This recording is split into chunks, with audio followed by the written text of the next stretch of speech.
Hello, thanks for joining me.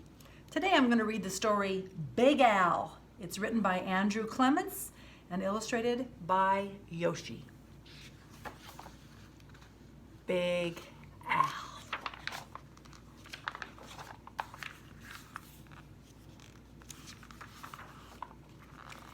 In the wide blue sea, there was a very friendly fish named Big Al. You could not find a nicer fish. But Big Al was also very, very scary.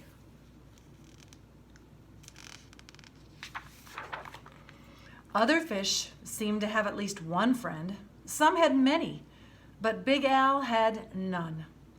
He did not really blame the other fish. How could he expect little fish to trust a great big fish with eyes and skin and teeth like his? So Big Al was lonely and cried big salty tears into the big salty sea. But Big Al really wanted friends, so he worked at it. First he tried wrapping himself up with seaweed. He thought it was a great disguise, but no one else did. Who wants to stop and talk to a floating plant that has big sharp teeth? Then he thought that if he puffed himself up round, the other fish would laugh and see how clever and silly he could be. But all they saw was how big he could be, and they steered clear. Very early one morning, Big Al went down to the bottom and he flopped and wiggled himself into the sand until he was almost covered up. He looked much smaller.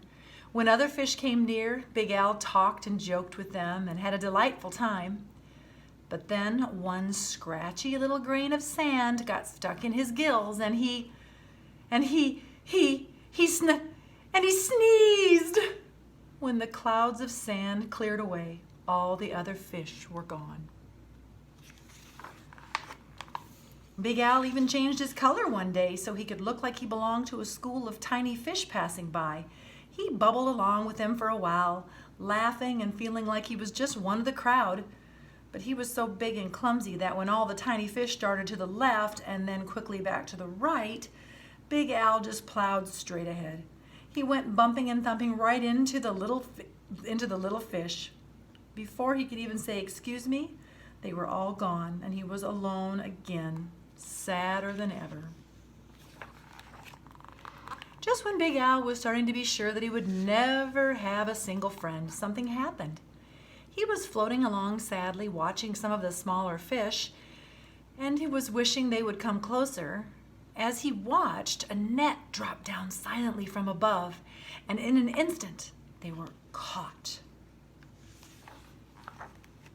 But Big Al forgot all about being lonely, and he forgot all about being sad. His eyes bulged out bigger and rounder than ever, and with a mighty flip of his tail, he opened his mouth and charged straight at the net. The net was strong, but Big Al was stronger. He ripped right through it, and all the little fish rushed out through the hole. But when Big Al tried to turn around and go out of the hole, he got all tangled up in the net. He was stuck. The net went higher and higher toward the bright surface of the sea, and the little fish watched Big Al as he disappeared above them. When the little fish were able to speak again, all they talked about was the huge, wonderful fish that had saved them.